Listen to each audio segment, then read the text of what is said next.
Hey parents, let me tell you about Jamie, a bright, energetic 8-year-old who loved exploring more than sitting still. At school, Jamie often found himself gazing out the window, his mind wandering to distant places and ideas. His teachers labeled him as inattentive, a classic case of ADHD, they said.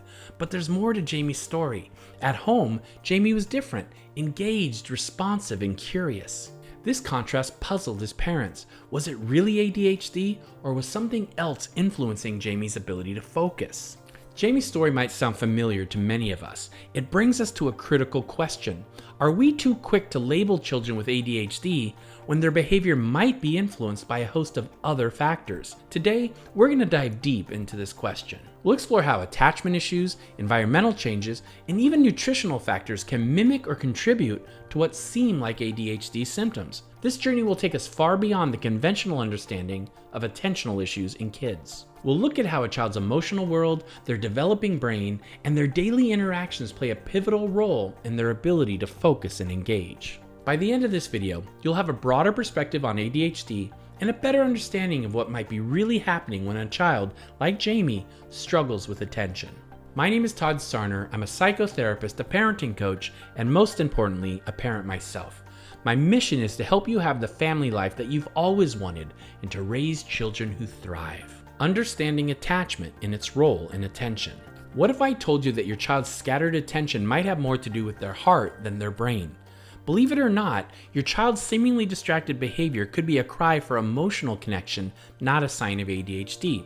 Let's unravel this hidden truth in child psychology that's often overlooked. Attachment is an inborn instinct, a child's innate drive to stay close to their primary caregivers for both emotional security and survival.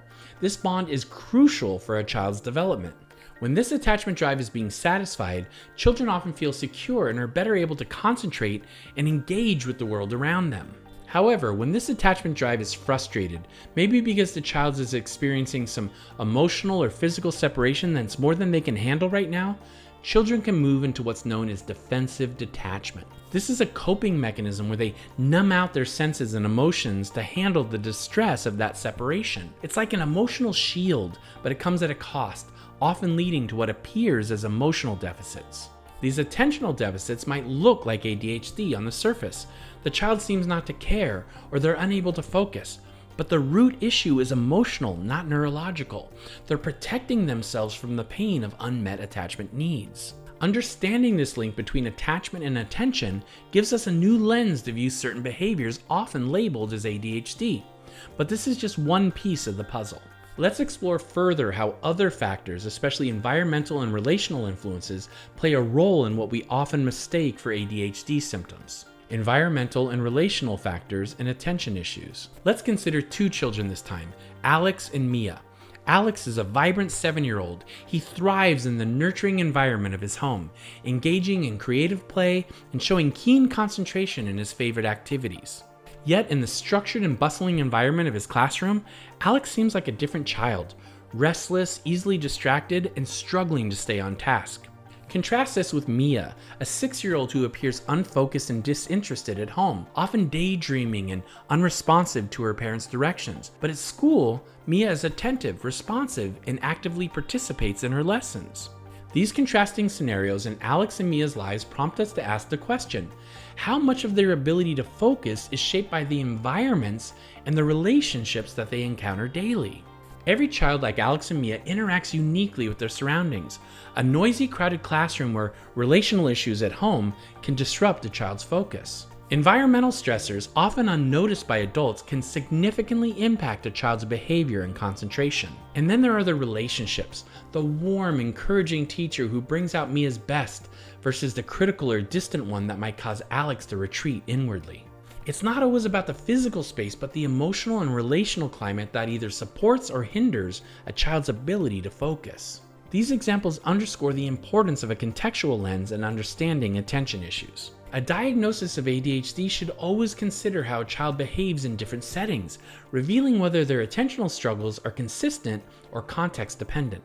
Developmental and biological factors.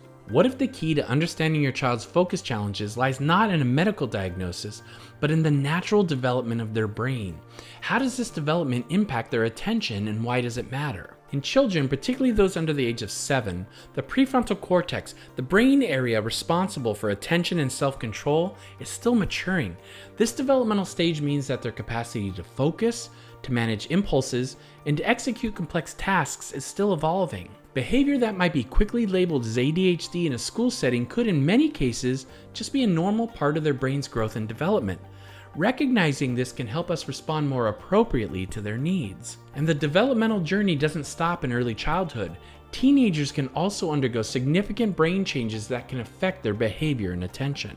Hormonal shifts, evolving neural pathways, and the ongoing maturation of the prefrontal cortex can all contribute to behaviors that might mimic ADHD symptoms. It would be important to consider these biological factors when assessing a teen's attention and focus challenges. Additionally, nutrition plays a pivotal role in a child's cognitive function and behavior. Dietary choices, potential allergies, and sensitivities to food additives can all influence a child's attentiveness and activity levels. A thorough examination of diet and nutritional intake is essential when considering attention-related concerns in children. Clearly, a child's developmental stage and biological factors are critical elements in understanding attention struggles.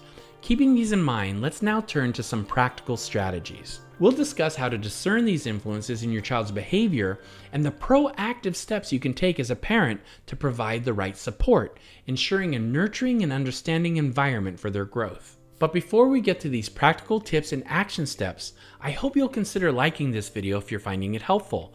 Your engagement truly makes a difference. And don't forget to subscribe. It's the best way to ensure that you're always equipped with the latest knowledge and strategies to support your child's growth and well-being. Practical tips for parents. Now that we've explored how various factors can mimic ADHD symptoms, you might be asking, what can I do as a parent?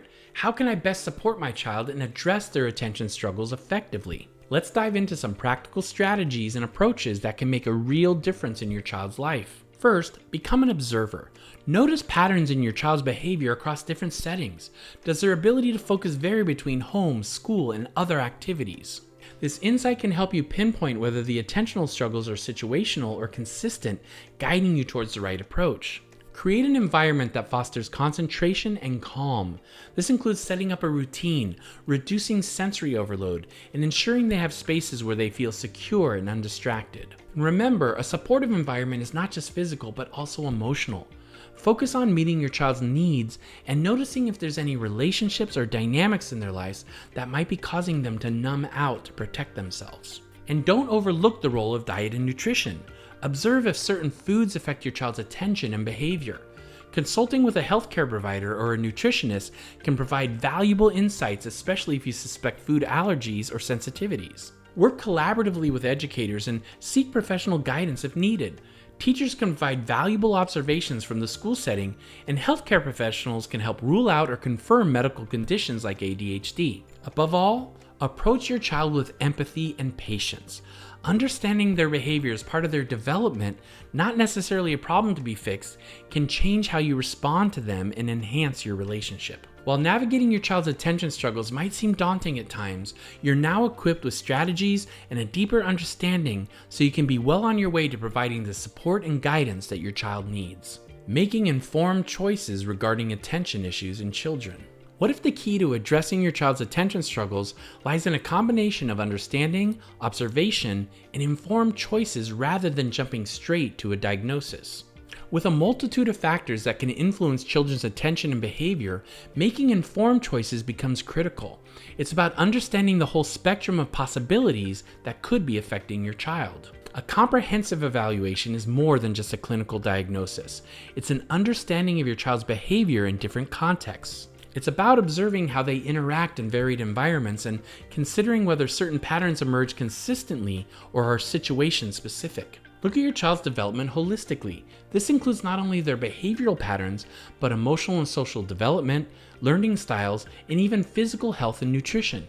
Each of these elements offers clues to the most effective ways to support your child. Collaborate with educators and professionals, but also trust your parental insights. When discussing your child's attention issues with professionals, including your child's doctor, bring your observations and concerns to the table.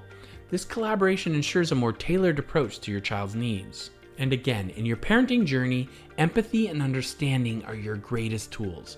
Recognize that attention struggles are just one aspect of your child's growth, and that each step you take can help uncover the best path forward for them. Stay proactive and involved. The more you understand the complexities surrounding attention issues, the better equipped you are to make choices that truly benefit your child. Whether it's pursuing a diagnosis, modifying the home environment, or adjusting your parenting approach, each decision is a step towards supporting your child's unique journey. Understanding your child's attention and behavior are just one aspect of the larger parenting journey. A key component of this journey is emotional intelligence, a cornerstone for a child's success and well-being. In our next video, How to Raise Emotionally Intelligent Children, we'll explore how to support your child's emotional, social, and cognitive maturity. It's a vital next step for any parent looking to guide their child towards a fulfilling and thriving future.